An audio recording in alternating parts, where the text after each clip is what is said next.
एक मोठी बातमी समोर येते, ती बातमी आपण बघूयात। आमदार संतोष बांगर यांच्याकडून मतदानाच्या गोपनीयतेचा भंग करण्यात आलेला आहे। बघा, मतदान केंद्रामध्येच संतोष बांगर यांनी जोरदार घोषणाबाजी केली। मतदान करताना संतोष बांगर यांनी मोबाईलचाही वापर केलेला आहे। आयोगाकडून बांगर यांच्यावरती नेमकी काय कारवाई होणार याकडे सर्वांचं लक्ष लागलेलं आहे।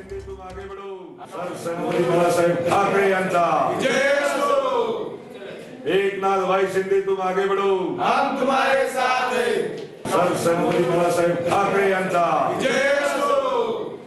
एकनाथ भाई शिंदे तुम आगे बढ़ो, हम तुम्हारे साथ हैं।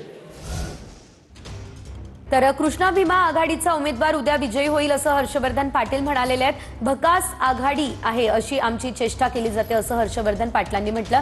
सामान्य जनतेचा देखील आवाज ऐकला गेला पाहिजे अशी अपेक्षा हे हर्षवर्धन पाटील म्हणाले। लोकशाही जिवंत राहावी अशी देखील आमची अपेक्षा असल्याचं त्यांनी म्हटलं। कुठलाही प्रयत्न न करता सगळी पक्षाच्या विचाराची माणसं आपली राजकीय पक्षाची जोडे बाजूला ठेवून या कृष्णा भीमा विकास आघाडीसाठी एकत्र आले। आता आमची चेष्टा केली जाते, ही भकास आघाडी आहे। आम्ही या तालुक्यामध्ये, शहरामध्ये आणि ह्या जिल्ह्यामध्ये लोकशाही जिवंत राहावी आणि सामान्यातल्या सामान्य कार्यकर्त्याला सुद्धा आवाज त्याचा ऐकला गेला पाहिजे, एवढी माफक अपेक्षा आहे आमची। त्यामुळं लोक निश्चितपणानं आमच्या आघाडीला साथ देतील। महत्वाची बातमी, अमरावतीच्या दर्यापुरात मतदान केंद्रावरील ईव्हीएम एका तासापासून बंद आहे। शाहीद अब्दुल हमीद उर्दू शाळेतील मतदान केंद्रावरील ईव्हीएम बंद आहे। बंद पडलेला ईव्हीएम दुरुस्त करण्याचा प्रयत्न सुरू आहे। एक ईव्हीएम बंद पडल्यानं मतदान केंद्रावरती मतदारांचा आक्रोश पाहायला मिळतोय।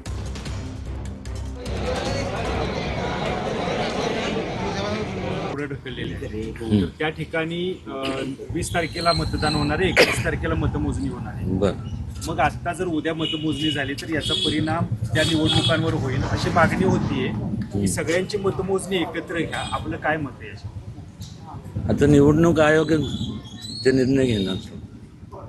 आम्ही त्यांच्या वतीने असं कसं मी प्रतिक्रिया देणं हे योग्य ठरणार नाही।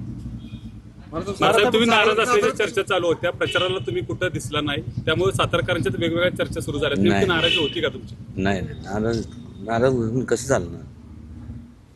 एकाच बाबतीत नाराजी होती। माझी पण इच्छा होती फॉर्म भरायची, माझा राहिला भरायचा। कार्यकर्त्यांमध्ये काय झालं की काही जण इच्छुक बरेचसे होते आपल्यामध्ये, पण इच्छुकांनी पण बंडखोरी केलेली आहे, त्याबाबत काय? कसं आहे की आता जागा मोजक्या आहेत आणि इच्छुक म्हणजे स्वाभाविक आहे, म्हणजे इच्छा प्रत्येकाची इच्छा असणारच। आता ज्याचं मिळालं नाही त्यांनी काय निर्णय घेतला आहे तो त्यांचं वैयक्तिक प्रश्न आहे, पण विकास कामांकडे बघून लोक मतदान करणार। महाराष्ट्र महाविकास आघाडीचं आव्हान होतं तुम्हाला भाजपला 17, तर काय वाटतं वातावरण? भाजप कशा पद्धतीने किती सांगितलं ना, लोक विकास कामांकडे बघूनच मतदान करणार। महाविकास आघाडीचं आव्हान वाटलं का तुम्हाला या 15 दिवसात? आव्हान वाटलं का महाविकास आघाडीचं? काय कसं आहे, लोक बरेच इच्छुक असतात आणि इच्छा असणं काय गैर नाही, पण लोक विकास कामांकडे बघून मतदान करणार।